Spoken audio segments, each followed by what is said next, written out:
আসসালামু আলাইকুম, তোমাদের প্রত্যেককে স্বাগতম আমার চ্যানেল ইজি আইসিটি স্কুলে, অর্থাৎ সবথেকে সহজ এইখানে।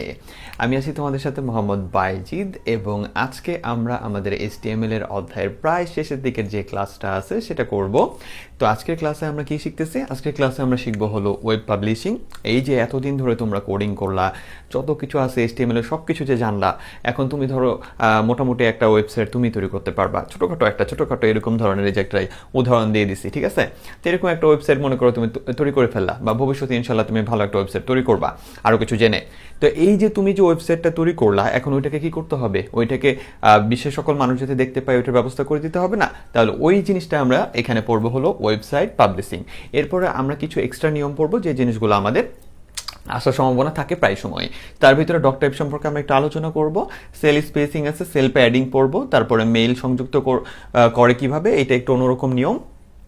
তারপরে আসলে হলো মার্কিউ ট্যাগ, আমাদের একটা স্পেশাল ট্যাগ, ও খুব ইন্টারেস্টিং একটা কাজ করে দেয়, এবং HTML বাংলা লেখা। আমরা এই জিনিসগুলো আজকের ক্লাসে জানবো। তো ভালো করে একটা জিনিস তোমরা বুঝো, যে আমরা যেহেতু প্রায় কোডিং সেক্টরের শেষের দিকের ক্লাস চলে আসছি, থিওরি সব আমাদের পড়া হয়ে গেছে, আমরা এখন সব কিছু ভালো মতো জানি। তো আমরা এই শেষের দিকের ক্লাসগুলো শেষ করে সামনের ক্লাসগুলো তুমি যেগুলো করবে সেগুলো হবে কিসের উপর? ইনশাল্লাহ সেগুলো হবে তোমার কিসের উপর?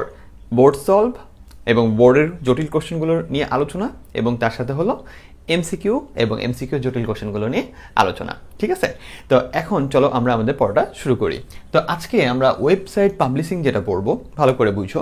ওয়েবসাইট পাবলিশিংয়ের ক্ষেত্রে যেটা হচ্ছে সেটা হলো যে এই কোশ্চেনটা কীভাবে বোর্ডে আসে, অথবা তোমার কলেজে কীভাবে আসে সেটা আগে জেনে নাও। আর আমরা বোর্ড সলভের সময় তো এটা আমরা মানে বোর্ডের কোশ্চেন কীভাবে আসলে তো আমরা দেখবই, দুঃখিত।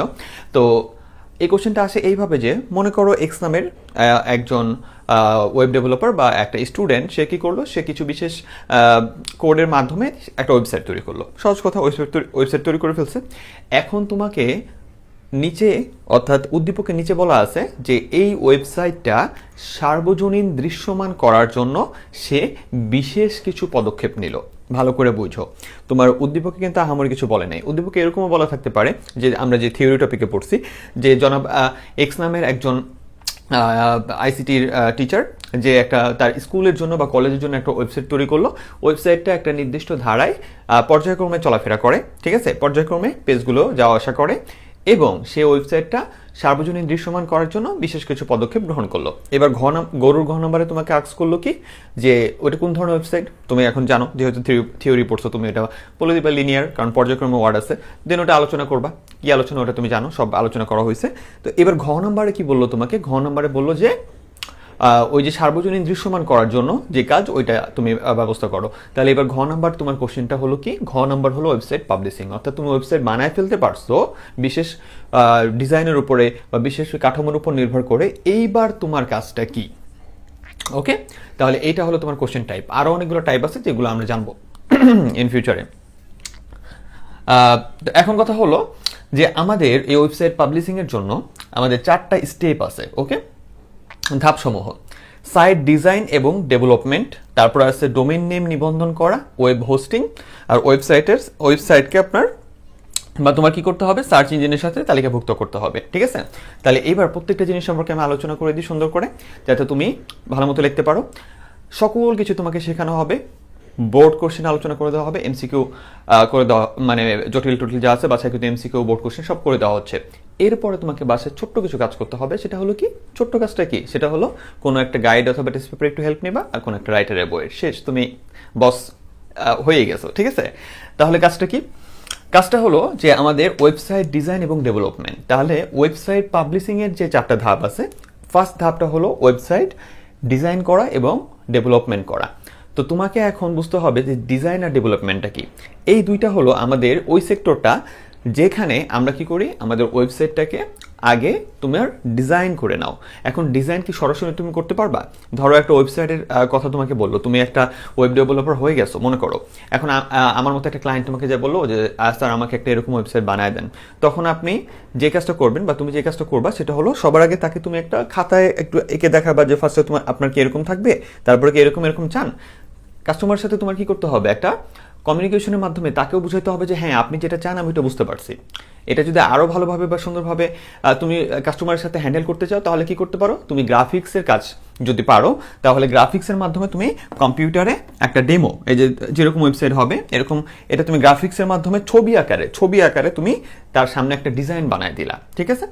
তখন কাস্টমার স্যাটিসফাই হলো, বা তুমি তোমার জন্য যে ওয়েবসাইটটা বানাইতেছো তুমি আগে ডিজাইনটা পছন্দ হইলো তোমার, দেন তুমি HTML এর কোড দ্বারা এবং অন্যান্য ল্যাঙ্গুয়েজ যেই কোডিং ল্যাঙ্গুয়েজগুলো আমাদের আছে মানে ওয়েব ডেভেলপমেন্টের জন্য সেগুলো ব্যবহার করে দেন তুমি যেহেতু পারো এইভাবে এটা তো ছোটখাটো একটা ওয়েবসাইট তুমি বানায় ফেললা। তো এই যে কাজের প্রসেসটা, যেখানে এই জিনিসগুলোকে তোমাকে জানতে হবে, হ্যান্ডেল করতে হবে, অর্থাৎ একটা ডিজাইন ধারণা তৈরি করতে হবে, গ্রাফিক্সের ছোটোখাটো কাজ তোমাকে জানতে হবে, দেন তোমাকে কি করতে হবে ওই coding HTML code, CSS code বা অন্যান্য যেই ওয়েব ডেভেলপমেন্ট কোড আছে ওগুলো ব্যবহার করে তোমার কি করতে হবে, এই ওয়েবসাইটটা আগে তৈরি করতে হবে।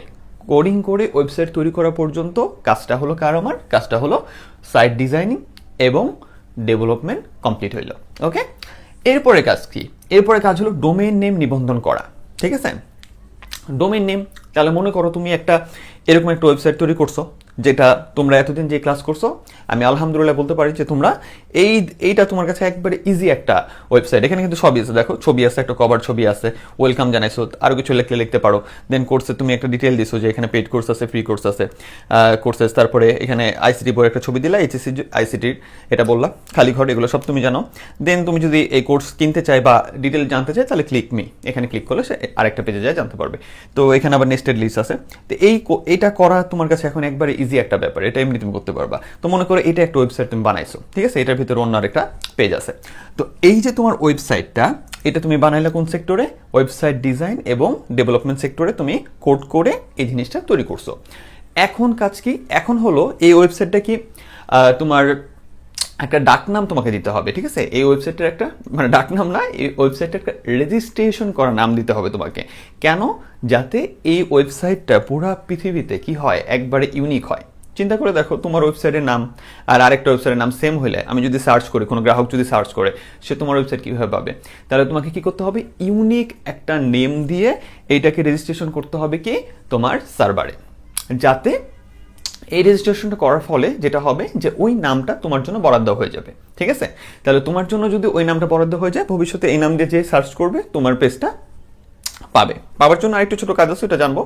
তাহলে এই যে তোমার নাম, তোমার পেজের জন্য একটা ইউনিক নাম দিবা, এই নামটাই হলো ডোমেইন নেম। এই ডোমেইন নেমটা সাধারণত তোমার যে প্রতিষ্ঠান, যেমন মনে করো আমার প্রতিষ্ঠান হলো ইজি ICT স্কুল, আমি যদি ওয়েব পেজ খুলি, ইনশাল্লাহ ইচ্ছা আছে খুললে ওইটার নাম দিব কি easyictschool.com বা সামথিং দিয়ে একটা খুলবো। তাহলে এরকম একটা নাম দিব এই কারণে যাতে আমার প্রতিষ্ঠানের এটা পরিচয়টাও হালকা বহন করে এবং তার সাথে এটা যাতে ইউনিকও হয়, এরকম নাম ইউনিকও হইতে হবে যাতে সার্চ করলে তোমার পেজটা খুঁজে পাওয়া যায়।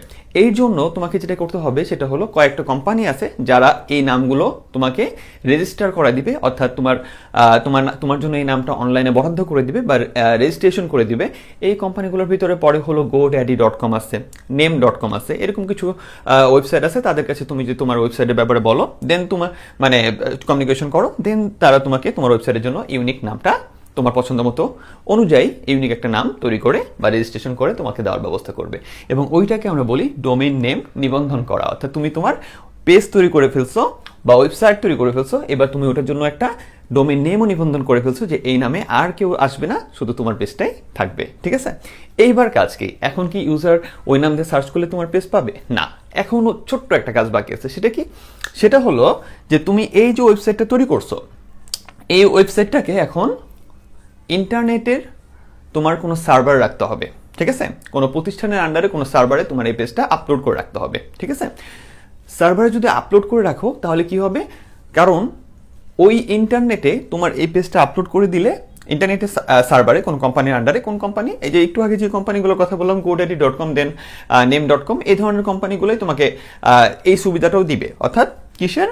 তোমার হোস্টিং এর সুবিধা। হোস্টিং মানে তাহলে কি? হোস্টিং মানে হলো ওই কোম্পানিদের কাছ থেকে তুমি আবার কি করবা, যে কমিউনিকেশনের মাধ্যমে অর্থাৎ মেইলের মাধ্যমে তাদের কাছ থেকে একটা জায়গা কিনবা, অল্প একটু জায়গা। কতটুকু জায়গা তুমি জানো, তোমার পেজের আকৃতি কতটুকু এবং ভবিষ্যতে কিছু আরো আপডেট হবে কিনা, ওই অনুযায়ী একটা জায়গা তুমি কিনবা।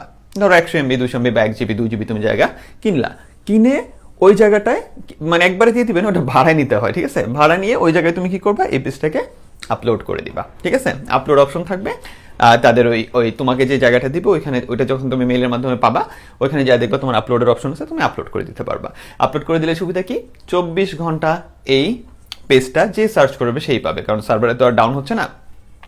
তারপরে সিকিউরিটির ব্যবস্থা, কিছু কিছু কোম্পানি নিজেরাই সিকিউরিটির ব্যবস্থা দিয়ে দেয় এবং তোমাকে একটা ড্যাশবোর্ড টাইপ বা একটা তোমাকে হ্যান্ডেলিং টাইপের একটা ব্যবস্থা করে দিবে, যার কারণে তুমি তোমার এই পেজটাকে তাদের ওই স্পেসে, অর্থাৎ যেখানে তুমি ভাড়া নিয়ে তোমার এই পেজটা আপলোড করছো ওইখানে যে তুমি তোমার এই পেজে কোনো পরিবর্তন চাইলেও করতে পারবা বা কিছু জিনিস তুমি নিয়ন্ত্রণ করতে পারবা।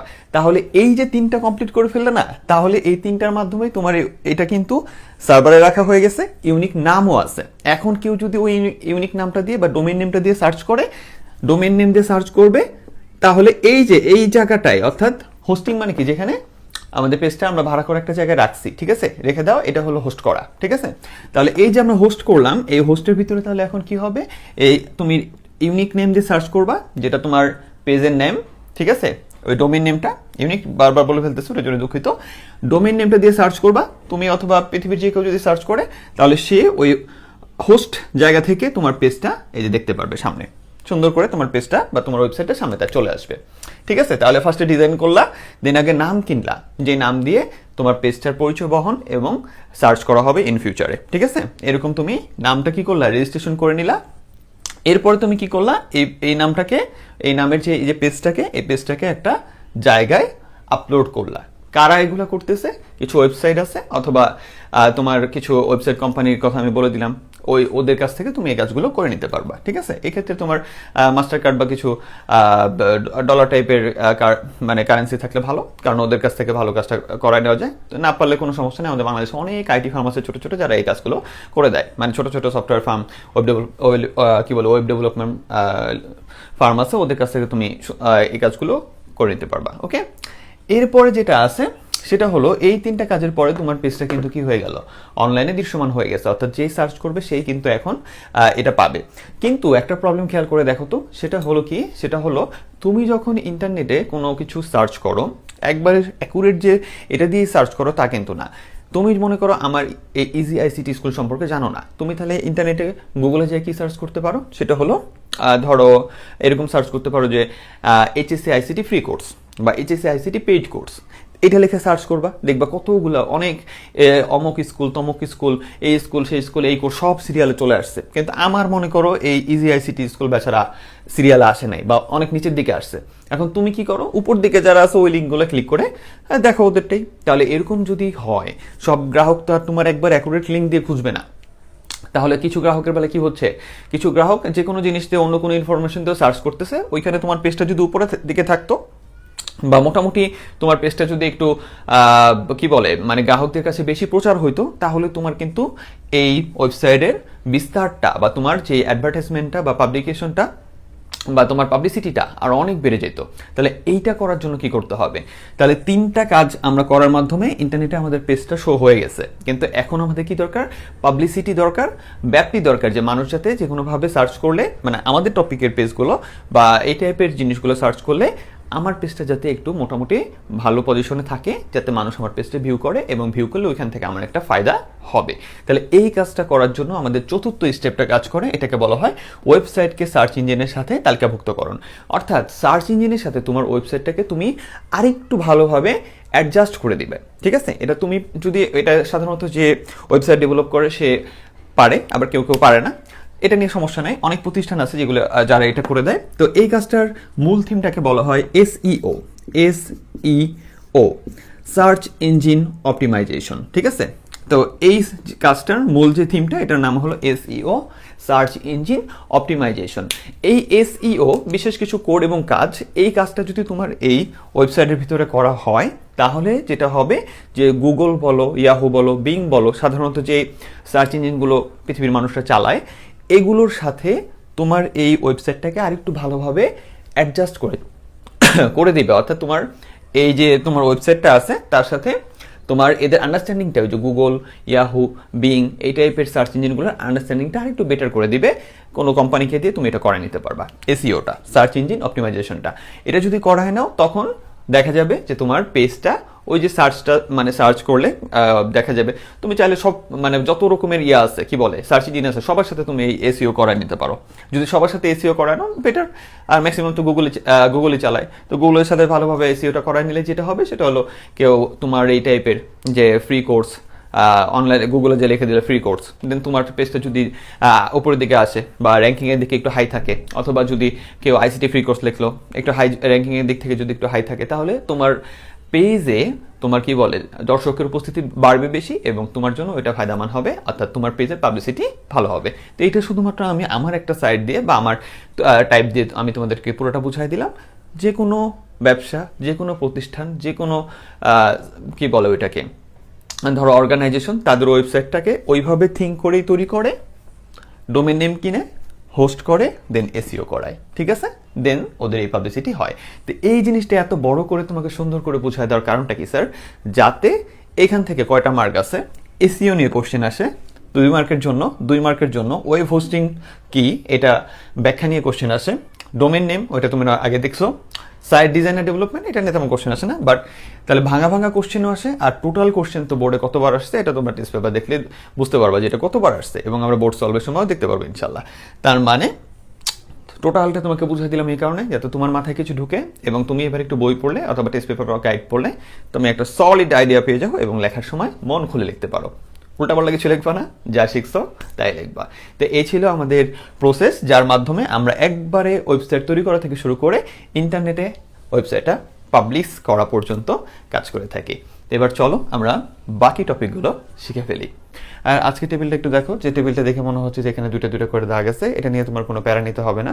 আসলে আমাদের এমনিতে যেই ইয়াটা আছে কি বলে ওইটারে অ্যাপসের মাধ্যমে বা আমরা কি বলে নোটপ্যাড বা এডিটর কোনো সফটওয়্যারের মাধ্যমে যদি আমরা কোড করলে আউটপুট ব্রাউজারের আউটপুটটা আসলে দেখতে এরকম লাগে, তো বর্ডার 1 দিলে এরকমই তুমি পাবা, এটা নিয়ে টেনশন নাই। তবে তোমার কোশ্চেনে সাধারণত কি থাকে, এরকম দাগ থাকে যেখানে একটা থাকে দাগ, ওকে। কিন্তু নর্মালি আমাদের প্র্যাকটিক্যালের সময় তুমি আউটপুটটা এরকম পাবা, এটা নিয়ে প্যারা নেওয়ার কিচ্ছু নাই। তুমি যদি বর্ডার বাড়ায় দাও এখানে 10 দাও, তাহলে বাইরের দিকটা 10 পিক্সেলের মতো মোটা হয়ে যাবে, আর এই দিকের ব্লকগুলো এরকমই থাকে। সো এই জিনিসটা মাথা থেকে জাস্ট আউট করে দাও, এটা নিয়ে কোনো প্যারা নিও না, এটা মানেই তোমার এটা। তো এখন আমাদের কথা হলো যে তোমাকে যেটা বলছে সেটা হলো সেল স্পেসিংটা কি আর সেল প্যাডিংটা কি। এই দুইটা করার জন্য দেখো এই দুটো আমরা এই যে সেল স্পেসিং এর একটা কোড করে রাখছি, এটা সেল স্পেসিং, আর এটা হলো সেল প্যাডিং, এটা প্যাডিং এর কোড। এটা হলো একটা নর্মাল কোড, একটা ছোট্ট একটা টেবিল নর্মাল, যেটা নর্মাল কিভাবে দেখো HTML বডি টেবিল বর্ডার 1 দিছো, টিআর দিছো, দেন তুমি কি করছো, দেন আমাদের এই যে দুইটা ঘর আছে লিমা আর রিয়ার কাজ করে দিছো, টিআর বন্ধ করছো, দেন আবার টিআর টিডি, তারপরে তোমার কাজকে এখানে তোমার এখানে কাজ হলো তোমার এই রোল দুইটা আছে 1001 1002, এই দুইটা কাজ করছো টিডি দিয়ে, টিআর বন্ধ করে দিছো, টেবিল বন্ধ করছো, বডি HTML কাজ শেষ। এখন তোমাকে যদি বলে সেল স্পেসিং করতে, আর কোশ্চেনে যদি লেখা থাকে যে তুমি একটা কোড করে দেখাও যেখানে সেল স্পেসিং এর মান থাকবে মনে করো 10, অথবা তোমার সেল স্পেসিং এর মান দেওয়া আছে ধরো এনিথিং কোনো কিছু একটা দেওয়া আছে মনে করো 10 দিচ্ছে, ঠিক আছে। তাহলে এটা যদি তোমাকে বলে তার মানে হলো সেল স্পেসিং অর্থাৎ সেলগুলো অর্থাৎ কি টিডি দিয়ে যে ঘরগুলো তৈরি হয়, টিডিটার কিন্তু একটা অল্টারনেটিভ নাম হলো টেবিল সেল টাইপও এটা ধরা হয়, ওকে। এই যে এক একটা ঘর হলো এক একটা সেল যাদেরকে আমরা টিডি দিয়ে আইডেন্টিফাই করি। তাহলে সেল স্পেসিং মানে হলো এই ঘরগুলো কি হবে, স্পেস হয়ে যাবে, দূর বা ফাঁকা হয়ে যাবে, কত 10 পিক্সেল করে ফাঁকা হয়ে যাবে প্রত্যেকের মাঝখানে। তাহলে একটু তাকায় দেখো এই যে প্রত্যেকের ভিতরে তুমি কি করছো, এটা কিন্তু আউটপুট, এটা কোশ্চেনে দেওয়া, মনে করো কোশ্চেনে দেওয়া আছে দিয়ে বললো যে এটার কোড করে দেখাও। এই টাইপের অদ্ভুত টেবিল যেখানে দেখতেছো যে প্রতিটা ঘর ইটের মতো আলাদা আলাদা বসানো, মাঝখানে ফাঁকা জায়গা, তার মানে বুঝবা এটা সেল স্পেসিং এর কাজ করছে। তাহলে এটা দেখে যখন তুমি কোড করবা অথবা তোমার কোডে লেখা আছে এমন একটা কোড করো যেখানে সাধারণ একটা টেবিল সেল স্পেসিং 10 এর মাধ্যমে দেখাও, তাহলে কি তোমার ঘরগুলা 10 পিক্সেল করে দূরে আছে এটা বুঝাইতে হবে। তাহলে তোমার কাজটা কিচ্ছু না স্যার, একবারে সেম কোড যেটা আছে ওই সেম কোডই করতে হবে। তোমার টেবিল যেটা দিবে ওটার জন্য মানে যা টেবিল তুমি শিখছো হুবহু সেম কোড করবা, শুধুমাত্র তোমার সেল স্পেসিং যত দিছে তত করে দিবা, আর যদি দেওয়া না থাকে তুমি মন মতো একটা মান বসাই দিবা। তাহলে আমার এখানে দেখো যে টেবিল HTML একবারে হুবহু দুইটা বডি টেবিল বর্ডার 1 শুধু এখানে কি লিখছি সেল স্পেসিং 10, এই যে এটার মতো করে পাশাপাশি লেখো বর্ডার 1 দেন পাশাপাশি লিখবা বর্ডার 1 দেন সেল স্পেসিংটা সাইডে লিখবা, আমার জায়গা নাই দেখে আমি নিচে আসছি। তাহলে শুধু আমাদের টেবিল ট্যাগের ভিতরে বর্ডারের সাথে আরেকটা অ্যাট্রিবিউট যোগ হলো সে কি সেল স্পেসিং 10, তার মানে হলো টেবিলটা তো তৈরি করতেছেই, সেলের ভিতরে দূরত্ব হবে কত 10 পিক্সেল করে। দেন তুমি যা করছে যে টিআর যা আছে তাই তোমার এরপর টিআর বন্ধ, আবার টিআর টিডি দিয়ে যা আছে তাই, দেন টিআর বন্ধ, টেবিল বন্ধ, বডি বন্ধ, HTML বন্ধ। ঠিক আছে, তাহলে এই শুধুমাত্র এই অ্যাট্রিবিউটটা দেওয়ার কারণে এই যে প্রত্যেকটা সেল এরকম 10 পিক্সেল করে দূরে চলে যাবে। তুমি এখানে 20 দিলে 20 পিক্সেল দূরে যাবে, তুমি 5 দিলে 5 পিক্সেল দূরে চলে যাবে। এটা নিয়ে কোনো কোশ্চেন আসে নাই, জাস্ট তোমার জানার জন্য মাথায় রাখো যে এরকম কোনো কিছুকে বা এরকম কোনো একটা জিনিস আছে যেটাকে আমরা বলি কি সেল স্পেসিং। ওকে, একইভাবে আমাদের সেল প্যাডিং নামের একটা জিনিস আছে। তাহলে সেল স্পেসিংটা কাকে, কোন জিনিসটাকে বোঝায়, এই যে দূরত্বটাকে বলা হয় সেল স্পেসিং। ওকে, এই দূরত্বটা, তো এই যে তোমাদের সব যে দূরত্বগুলো আছে, ঠিক আছে, এই দূরত্বগুলোকে বোঝায় হলো সেল স্পেসিং। প্রত্যেকটা সেল দূরে দূরে চলে গেছে। সেল প্যাডিংটা কি? সেল প্যাডিংটা হলো এমন একটা জিনিস, সেলের ভিতরে যে ডাটাটা আছে, তথ্যটা বা ভ্যালুটা আছে, ওইটা সেলের দেওয়াল থেকে তুমি যত পিক্সেল বলবা তত পিক্সেল ভিতরে থাকবে। আমি এখানে বলছি সেল প্যাডিং 8, এই জন্য এই যে দেয়ালগুলা, সেলের দেয়াল থেকে এই যে দেখো প্রত্যেকে প্রায় 8 পিক্সেল, মানে কথার কথা যাচ্ছে, এখানে আঁকছি কম্পিউটার দিয়ে, তো আর আমি তোমার মাইপে দেখাইতেছি না, বুঝতে পারছো যে তোমার এখানে কি আছে, 8 পিক্সেল দূরে আছে। ঠিক আছে, তো এইখানে যে ডাবল ইয়াটা আছে, এটা নিয়ে তোমরা টেনশন নিও না, জাস্ট ভালো করে বললাম যে আমাদের HTML এর আউটপুটে সাধারণত এরকম দেখায়, কিন্তু নর্মালি কি ওই চিকন দাগটাই মনে রাখবা। ঠিক আছে, এটা নিয়ে কিন্তু আর মানে সহজ কথা, এই জিনিস নিয়ে তোমার মাথায় যেন কোনো প্যানিক না আসে। এটার আউটপুটটা কি, এটা হলো HTML এর সরাসরি ব্রাউজারের আউটপুটটা। ঠিক আছে, তাহলে এবার আমাদের কি কাজ আছে, এবার আমাদের কাজটা হলো যে তোমার সেল প্যাডিং, তোমার এখানে সেল প্যাডিং কত দেওয়া আছে, তোমার এখানে বলছে টেবিল বর্ডার 1, টেবিল বর্ডার 1ই আছে, সেল প্যাডিং দিছে 8, তার মানে যে প্রত্যেকটা জিনিসের মাঝখানে দেখো, দেখছো, মানে ট্রাই করছে আমি একটু মাপ দিয়ে ফাঁকা রাখার, এই যে 8 পিক্সেল করে ফাঁকা। ঠিক আছে, এই যে ফাঁকা জায়গা সবগুলো যে রাখা হয়েছে, সব দিক থেকে 8 পিক্সেল করে ফাঁকা রেখে দেন মাঝখানে যে কি বসছে, তথ্যটা তোমার বসছে। সাধারণত সপ্তাহে এত মাপযোগ হবে না, কোনো তথ্য কোনো ছোট কোনোটা বড় হয়, কিন্তু কম্পিউটার যতটুকু পারে তোমাকে এটা গুছায় ট্রাই করবে 8 পিক্সেলের মতো ফাঁকা রেখে তোমাকে এই জিনিসটা দিতে। কিন্তু প্যাডিং মানে কি, তাহলে দেয়াল থেকে ফাঁকা, অর্থাৎ লেখার আশেপাশে কতটুকু ফাঁকা থাকবে, লেখার আশেপাশে তোমার 8 পিক্সেল ফাঁকা থাকবে। আর সেল স্পেসিং মানে হলো সেলগুলা কি থাকবে একটা আরেকটা থেকে, এই যে সেলগুলো, এই যে একটা ইট আরেকটা থেকে তোমার যত পিক্সেল তুমি দিবা তত পিক্সেল দূরে। আর বাকি কোড যা আছে তাই, এই যে টিআর যা করছো তাই, আবার টিআর বন্ধ, টিআর আবার ওই দুইটা টিআর বন্ধ, টেবিল বডি HTML। ওকে, তাহলে এই হলো ওদের কাজ। ঠিক আছে, আর ডক টাইপটা কি স্যার? ডক টাইপটা হলো, এটা কিচ্ছু না, একবারে সহজ একটা জিনিস যেটা মাথায় রাখো, সেটা হলো কি, ডক টাইপ বলতে আমাদের এই যে ডকুমেন্টটা যেটা আমরা করতেছি, এটার একটা ডিক্লারেশন দেয় যে এটা কোন ধরনের কাজ। তুমি যে এই যে কোডটা লিখলা, এই কোডটা কোন ধরনের কাজ, অর্থাৎ HTML এর ভিতরে আমাদের বিভিন্ন রকম জেনারেশন আছে। যেমন কয়েকদিন আগ পর্যন্ত আমরা HTML জেনারেশন বা জেনারেশন না, এটার ভার্সন বলবা। ঠিক আছে, HTML এ কয়েকদিন আগ পর্যন্ত আমরা যে ভার্সনটায় কাজ করতাম সেই ভার্সনের নাম ছিল HTML ভার্সন 4, পরে 4.12 বা 3 এগুলো আসছে। বর্তমানে HTML 5টা চলতেছে। ঠিক আছে, এটা ভার্সন, নট জেনারেশন, সরি আমি ওটা বলার জন্য। তো এটা হলো তোমার কি বললাম, এটা হলো ভার্সন। তাহলে তুমি যদি নর্মাল কোড করো, ওইটা নর্মালি দেখা যায় এটাকে বলা হয় হলো HTML ভার্সন 4 এর কোড বা 4.3 বা সামথিং এর কোড। এটা হলো তোমার ভার্সন 4 টাইপের জিনিসগুলোকে সমর্থন করে। আর তুমি যদি কোনো কোডের উপরে, ভালো করে বুঝো, তুমি যদি কোনো কোডের উপরে লিখে দাও, এই যে এটা যদি এখানে লিখে দাও, মানে এটা লিখে যদি শুরু করো, তোমার ইচ্ছা যে ডক টাইপ HTML, ঠিক আছে, এটা লিখে যদি কোড শুরু করো, তাহলে এটা প্রথম থেকেই তোমার এডিটর সফটওয়্যারকে বলে দেয় যে আমি এখানে যা যা লিখবো এগুলো সব ভার্সন 5কে কি করে, সমর্থন করে। ঠিক আছে, এইটুকুই শুধু তুমি আপাতত মাথায় রেখো, দেন ভবিষ্যতে যদি ওয়েব ডেভেলপার হও তখন এই জিনিসগুলো আরো ক্লিয়ার হয়ে যাবে। এছাড়াও ইউটিউবে আমি এটা সম্পর্কে আরেকটু লার্জ ভিডিও দিছি, এখানে আর বললাম না। ঠিক আছে, তো এখানে যতটুকু না বললেই না, অতটুকু তোমাকে বলে দিলাম। তাহলে এটা তোমার জন্য এতটা প্রয়োজনীয় না, তবে তোমার মনে যদি কোনো শঙ্কা থাকে যে আমাদের বইতে অনেকগুলোর ভিতরে কেন এই হাইফেন মানে অবাক সূচক চিহ্ন, দেন এক্সক্লামেটরি চিহ্ন দিয়ে ডক টাইপ HTML লেখা, যেভাবে লিখছে ওইভাবে লিখতে হবে। এটা বড় হাতের, HTMLটা ছোট হাতের। এবং এইটা লিখলে ভালো কথা বুঝো, তুমি যদি এটা লেখো এরপরেও কিন্তু আবার HTML লিখতে হবে, দেন কোড যেভাবে চলে ওইভাবেই চলবে। ঠিক আছে, কোথায় লিখতে পারবা? দুনিয়ার যে কোনো কোড, প্রথম থেকে শুরু করে আজ পর্যন্ত যতগুলো কোড করছে সবার উপরে তুমি চাইলে এটা লিখতে পারো। লিখলে কি হয়ে যাবে, ওই কোডগুলো কি সমর্থন করতেছে ভার্সন 5কে। আর না লিখলে কি এটা ভার্সন 4 টাইপের কোড, কোনো সমস্যা নেই, ব্রাউজার দুইটাই বুঝতে পারে, দুইটারই আউটপুট দিতে পারে। ওকে, তাহলে এখন আমাদের কাজটা কি? তাহলে আমাদের এটা যদি তুমি দাও, এটার আবার বন্ধ করতে হবে না, এটা শুধুমাত্র ওয়ান টাইম ইউজ, অর্থাৎ উপরে একবার লিখলেই হলো, দেন তুমি তোমার কোড যেভাবে করো ওইভাবে করবা, অ্যান্ড HTML থেকে কোডটা শুরু হবে। তাহলে এই ছিল তোমাদের এই তিনটা কনসেপ্ট। এবার এই তিনটা ক্লিয়ার করে দিই চলো। তাহলে চলো আমরা বাংলা লেখার নিয়মটা একটু জানি। অনেক সময় আমরা বাংলা লেখার ক্ষেত্রে যে বিপদটা পড়ি সেটা হলো টেস্ট পেপারের কোশ্চেনগুলো দেখলে দেখি যে আমাদের টেবিল দিয়ে রাখছে, নর্মাল টেবিল দিয়ে রাখছে, দিয়ে এখানে লিখে রাখছে নাম, এখানে লিখে রাখছে রোল, এখানে আবার ঠিকই নামটা মনে করি ইংলিশে অ্যান্ড রোলটা হলো ইংলিশে। এটা দেখে অনেকে নার্ভাস ফিল করে। তো এটার শর্ট ট্রিকটা কি, এবং তুমি বাংলা লেখার নিয়মটা যদি অ্যানালাইজ করতে না পারো তাহলে কি করবে ওইটা আমি বলে দিব, ঠিক আছে? আবার অনেক সময় তোমার পেজের ভিতরে এরকম কোশ্চেন আসতে পারে যে সরাসরি বলতে পারে যে আমার সোনার বাংলা লেখাটি তোমার ব্রাউজারে প্রদর্শনের জন্য HTML কোড লেখো। অথবা তোমার এরকমও থাকতে পারে যে একটা পেজ, এই পেজের ভিতর সবই আছে, ইংলিশে লেখা আছে নর্মাল, এখানে লেখা আছে শেষে জাস্ট ধন্যবাদ দিয়ে বুঝে আছে, ঠিক আছে? আর টোটাল যদি বাংলা লিখতে হয় তাহলে তুমি টোটাল বাংলা লিখবা, টোটালটা কোডই বাংলায় করবা। আর যদি ইংলিশে থাকে তাহলে ইংলিশের কোডটা তুমি পি দিয়ে করবা, দেন বাংলাটা কীভাবে লেখা ওইটা এখন জানবা তুমি, সমস্যা নেই, ঠিক আছে? এটা জাস্ট অ্যানালাইজ করে রাখতে হবে একটু। তাহলে বাংলা লেখার জন্য করণীয় কাজটা কি স্যার?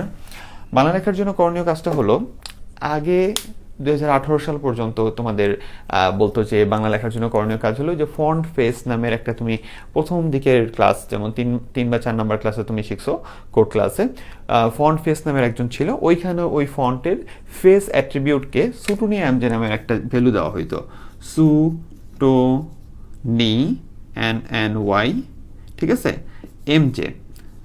এই সুটুনি এমজে ছিল আমাদের বাংলা লেখার ফন্ট ফেস, অর্থাৎ ফন্টের ধরনটা।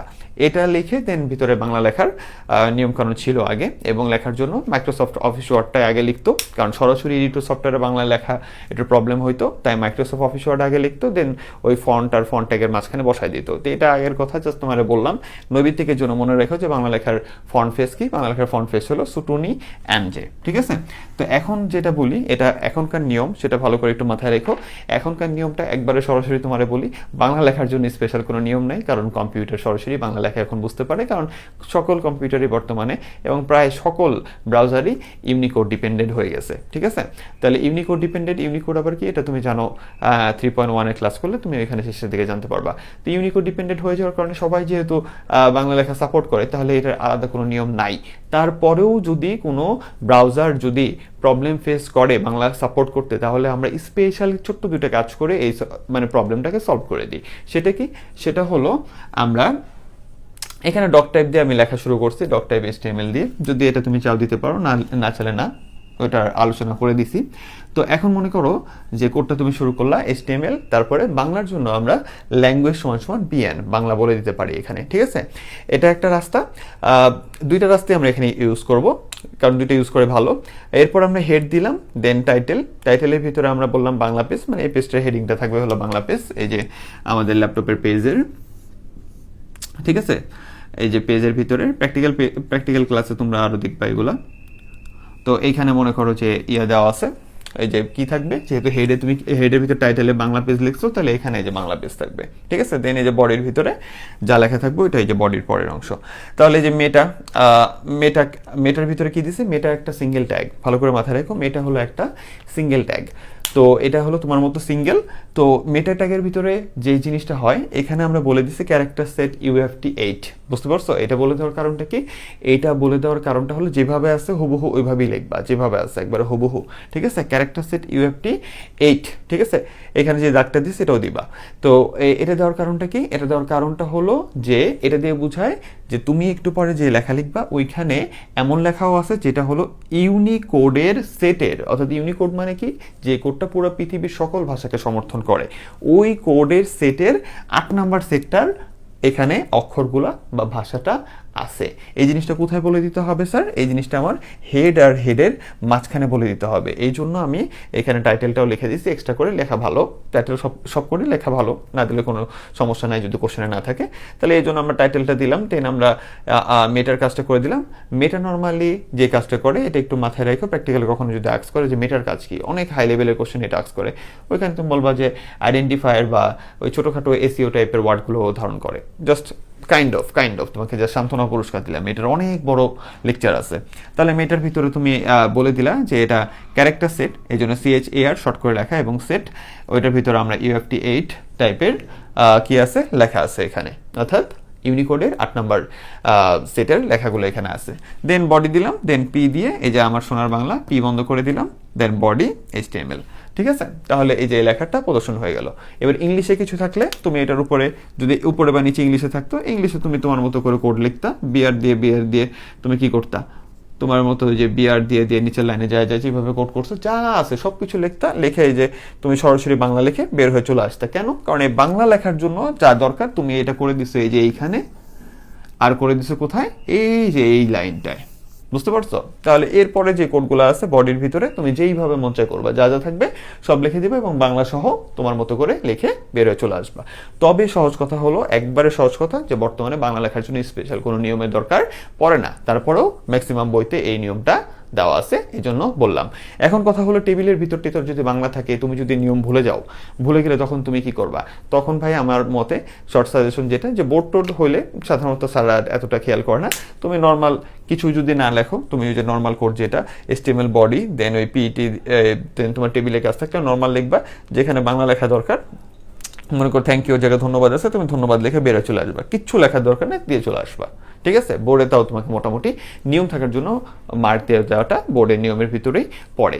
এরপরেও কোনো প্রবলেম থাকলে তুমি তোমার ক্লাস টিচারের সাথে একটু আন্ডারস্ট্যান্ডিংটা করে ক্লিয়ার করে নিলে ভালো হবে। ওকে, আর হলো এটা কিন্তু শর্ট ট্রিক দেখাচ্ছে, যখন তুমি একবারে বিপদে পড়ে যাবে তখন কিছু না দিয়ে তুমি কি করবা, তোমার মতো করে কোড করতে থাকবা যেমন আছে ওরকম, দেন যেখানে বাংলা লেখে ওখানে বাংলা ওইভাবে লিখে দিয়ে চলে আসবা। ঠিক আছে, জাস্ট পি এর মাঝখানে অথবা সামথিং যেভাবে তোমার করাটা ভালো মনে হয়। এইবার কথা হলো যে আমাদের কি আছে, মেল সংযুক্ত করা। মেলের নিয়মটা একটু আলাদা। যেমন এখানে একটা মানে কোশ্চেন দেওয়া আছে, দেখো যে ওয়েলকাম দেওয়া আছে, ওয়েলকামের জন্য তুমি কি করবে এটা তুমি জানো। দেন বলছে to contact with me click on the mail, আমার সাথে যোগাযোগ করার জন্য মেইলে তুমি কি করো, যোগাযোগ করো। তাহলে এখানে তোমার কি আছে, এই যে একটা চিহ্ন দিয়ে, মানে % চিহ্ন দিয়ে মেল দেওয়া আছে, আন্ডারলাইন দেওয়া আছে, তার মানে বোঝা যাচ্ছে কি, আন্ডারলাইন দেখে বুঝতেছে এটার ভিতরে কি আছে, মেলটা আছে। তাহলে এই যে এটার ভিতরে যে মেলটা আছে আর এরপরে থ্যাংক ইউ আছে। এবার কোশ্চেনে দেখো কি বলছে, যে উদ্দীপকের জন্য তুমি HTML কোডটা করো, আর এই যে চিহ্নটা এটাই ক্লিক করলে কি হবে, eis@gmail.com এ যাবে। এবং আরেকটা কোশ্চেন করা আছে যে উক্ত পেজে যে থ্যাংক ইউ লেখাটা আছে, থ্যাংক ইউ লেখাটি পেজের বাম থেকে ডান দিকে চলে। ঠিক আছে, বাম থেকে ডান দিকে, অর্থাৎ এই দিক থেকে। ঠিক আছে, এই দিক থেকে, এই যে এই দিক থেকে এইদিকে লেখা থ্যাংক ইউ লেখাটা দৌড়াবে এক লাখ। এই জিনিসটা অনেক কিউট লাগে, অনেক সুন্দর লাগে। তোমরা পেজে ঢুকলে দেখো না যে একটা লেখা এদিক থেকে এদিকে দৌড়াই দিচ্ছে, কালারফুল লেখা বা সামথিং। অত দূর তো তোমার যাইতে হবে না, মোটামুটি তোমাকে জানতে হবে। তাহলে এই থ্যাংক ইউ লেখাটাই মনে করে দৌড়াই দিচ্ছে। তাহলে কাজ কয়টা জানতে হবে আমার এখানে, কিছু কাজ, এবং মেইন কাজ হলো মেল সংযুক্ত করা, আর এইটা দৌড়াবে কিভাবে সেটা।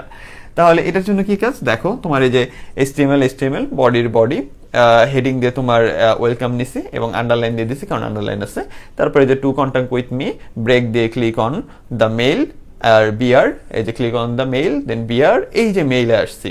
তাহলে তোমাদের ওই যে যেখানে আমরা লিঙ্কের কাজ করছি ওইখানে আমাদের কি কাজ ছিল, যে আমাদের এ আর এর মাঝখানে লিঙ্ক থাকে। লিঙ্ক কয় প্রকার ছিল, এক্সটার্নাল, ইন্টারনাল, ওগুলো সব ওইখানে করে আসছে, ওগুলো ওইখানেই চলে গেছে। মেইলটা পুরোটা আলাদা। এটার জন্য আমরা কি করব, আমরা href লিখবো। এটা কেন লিখি তুমি জানো এখন। দেন সমান, দেন আমরা এখানে আলাদা করে শুধু কি লিখবো, মেইল টু।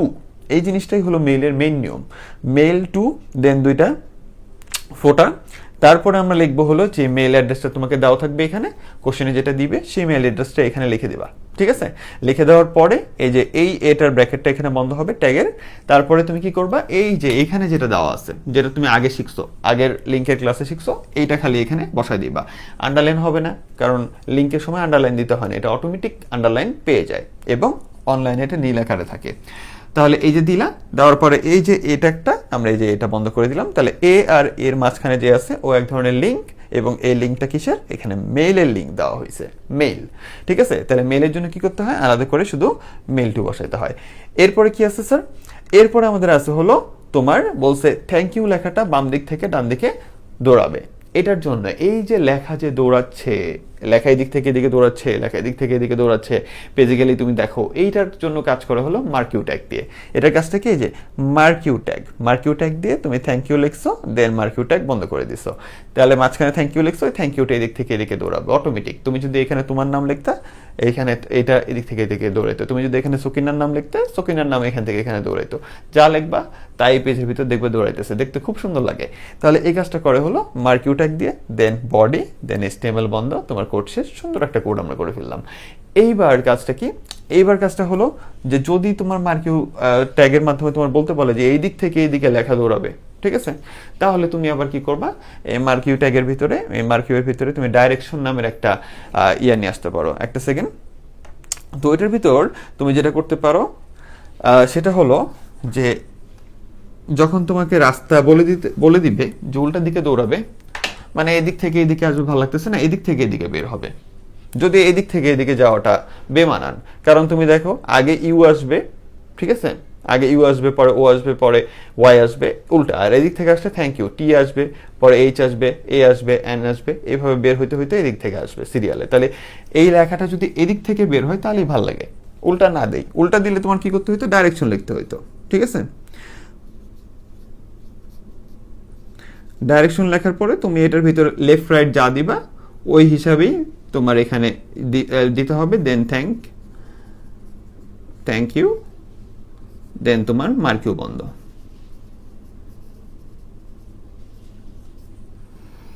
মার্কিউ বন্ধ।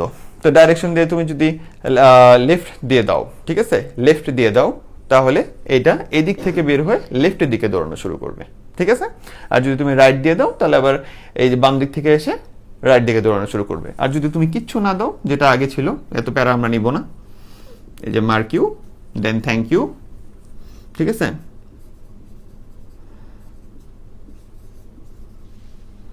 মার্কিউ দিয়ে কি দিলাম আমরা, থ্যাংক ইউ, দেন আমাদের কি, এই যে মার্কিউ বন্ধ।